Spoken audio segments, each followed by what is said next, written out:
महादेव का बड़ा ही भक्त था। एक दिन उस बहेलिये ने महाराज कहीं कथा में सुन लिया कि महादेव को तो भाव से और नियम से व्यक्ति जो भी चीज यदि अर्पण करता है तो महादेव महाराज उससे रीझ जाते हैं। अब इसने विचार किया कि मैं तो रहता हूं जंगल में, अब जंगल में रहता हूं, मेरे पास तो ऐसी कोई चीज है नहीं जो मैं इनको समर्पित कर सकूं, अब मैं इनको क्या चढ़ाऊं। अब इसने सोचा कि जंगल में रहता हूं, पास में ही एक शमशान है, तो ज्यादा कुछ नहीं तो नित्य प्रति मुझे वहां पर भस्म तो मिल ही जाएगी, मुर्दे की राख तो मिल ही जाएगी। अब इसने नियम बना लिया, नित्य प्रति जब शाम को लौट कर आता काम से तो रास्ते में शमशान से भस्म लेकर आता और शिवालय में जाकर, मंदिर में जाकर बड़े ही प्रेम से महाराज वो भस्म भगवान शंकर के ऊपर चढ़ाता। अब नित्य प्रति इसका नियम चलता रहा, लेकिन एक दिन होता है ना कि भगवान भी परीक्षा लेते हैं कि हम देखें तो सही आपकी भक्ति पक्की है या कच्ची है। प्रभु भी परीक्षा लेते हैं।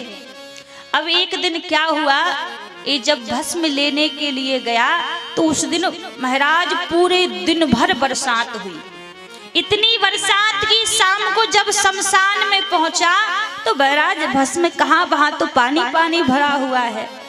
अब इसको लगा कि कोई बात नहीं, शायद ये सूख जाएगा, थोड़ी देर बैठ के देखता हूँ मिल जाएगी, पर नियम तो पूरा करूंगा, संकल्प तो पूरा करूंगा। अब बैठे बैठे महाराज शाम से रात्रि के 12 बज गए, उदास हो गया, भस्म नहीं मिली, लौट कर अपने घर आया। इसकी पत्नी बोली कि महाराज भोजन कर लीजिए। ये कहने लगा अरे कैसे भोजन कर लूं, आज तो मेरा संकल्प पूरा नहीं हुआ। कौन सा संकल्प? अरे तुम्हें पता नहीं मैं महादेव को भस्म चढ़ाने के लिए जाता हूँ और मैंने संकल्प लिया है कि जब तक उनको भस्म नहीं चढ़ाऊंगा मैं कैसे भोजन ग्रहण कर लूं।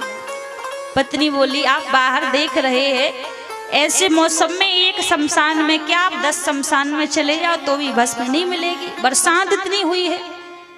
तो ये कहने लगा भस्म नहीं मिलेगी तो मैं भोजन भी नहीं करूंगा, जब तक मैं अपने महादेव को भस्म ना चढ़ा दूं, अपना नियम पूरा ना करूं, तब तक भोजन नहीं करूंगा। अब पत्नी ने कई बार बोला कि महाराज मान जाइए, भोजन कर लीजिए। ये कहता नहीं करूंगा भोजन जब तक भस्म नहीं मिलेगी।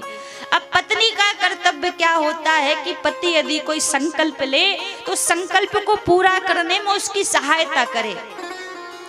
अभी विचार करने लगी कि मैं कैसे अपने पति के संकल्प को पूरा कर सकती हूँ। अपने पति के पास आई और बोली महाराज मेरे पास एक उपाय है, आप जिससे महादेव के ऊपर भस्म भी चढ़ा सकते हैं और अपना संकल्प भी पूरा कर सकते हैं। इसने कहा बताओ कौन सा उपाय है। पत्नी बोली मैं इतना कर सकती हूँ, ये जो हमारी झोपड़ी बनी है ना, मैं इस झोपड़ी में अभी चली जाऊंगी और आप इसमें आग लगा दो, और आग लगा दोगे तो मैं जलकर भस्म हो जाऊंगी और वो भस्म ले जाकर आप अपने महादेव को चढ़ा देना, पर हाँ आप उसके बाद भोजन अवश्य कर लेना। जैसे सुना महाराज बहेलिया तो नाचने लगा कि धन्य है तू, अरे तेरा जीवन धन्य है कि तेरे तन की भस्म महादेव को लगेगी। प्रसन्न हो गया कि आज तो तूने मेरा संकल्प पूरा करने के लिए पत्नी धर्म निभा दिया। इसने ऐसा ही किया, पत्नी झोपड़ी में गई, उस झोपड़ी में आग लगा दी, पत्नी जल के भस्म हो गई।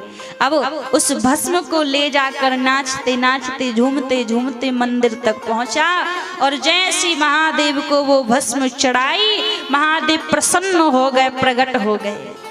कहा देख बहेलिया धन्य है तेरी भक्ति और धन्य है तू, मैंने तेरी परीक्षा ली पर तू अपने नियम से पीछे नहीं हटा, अपनी भक्ति से पीछे नहीं हटा। तू मांग ले तुझे क्या चाहिए। बहेलिया कहने लगा कि हे महादेव मेरा आज जो संकल्प पूरा हुआ है ना, मेरी पत्नी की वजह से पूरा हुआ है और मैं चाहता हूँ कि आप मेरी पत्नी को पुनः से जीवित कर दो।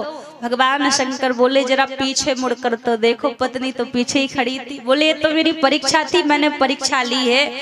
तो महाराज प्रभु तो इतने दयालु है कि व्यक्ति को कुछ भी ना मिले, यदि नित्य प्रति एक लोटा जल चढ़ाना ही प्रारंभ कर दे तो महादेव तो उसी से प्रसन्न हो जाते हैं। पर एक नियम होना चाहिए कि कुछ भी हो जाए मेरा ये नियम टूटेगा नहीं, कुछ भी नहीं, आप जाकर बस सर ही तो झुका दो महादेव के सामने नित्य प्रति।